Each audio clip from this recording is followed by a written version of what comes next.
Bonjour à tous, je vais donc vous présenter le projet Guirac-Lyon qui a traité de l'optimisation multicritère de denture d'engrenage.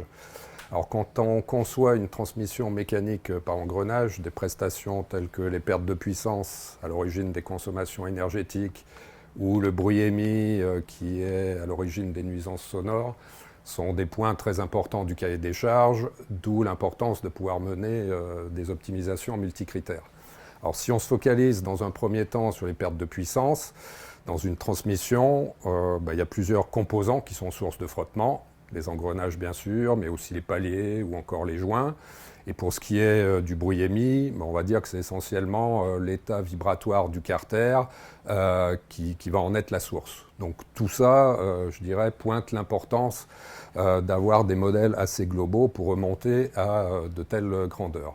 Pourtant, quand on analyse ce qui est fait dans la littérature, on se rend compte que les personnes travaillent plutôt à l'échelle du composant qu'est l'engrenage,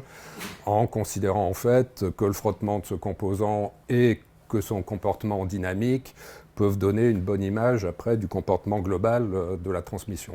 Du coup, dans le cadre de ce projet, on a essayé d'élaborer en fait une modélisation de type système assez globale qui permette de remonter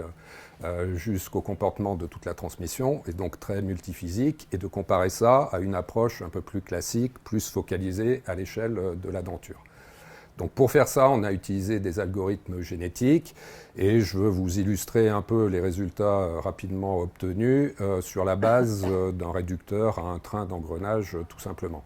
Donc si on commence par se focaliser, je dirais, une étude à l'échelle de la denture, on se rend compte qu'il est, entre guillemets, assez facile de réduire le frottement, les pertes par frottement, sans trop dégrader le comportement dynamique, ce qui fait qu'il y a vraiment une géométrie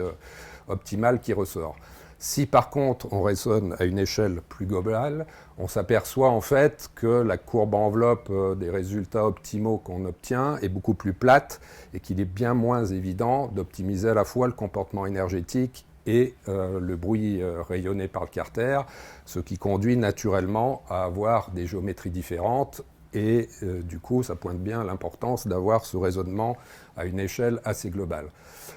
Du coup en conclusion, je voudrais pointer qu'à l'heure actuelle, où nous avons tout un tas de développements autour de nouvelles motorisations électriques, notamment dans le secteur du transport, et ces développements qui conduisent à revoir totalement la chaîne cinématique qui est associée à ces moteurs,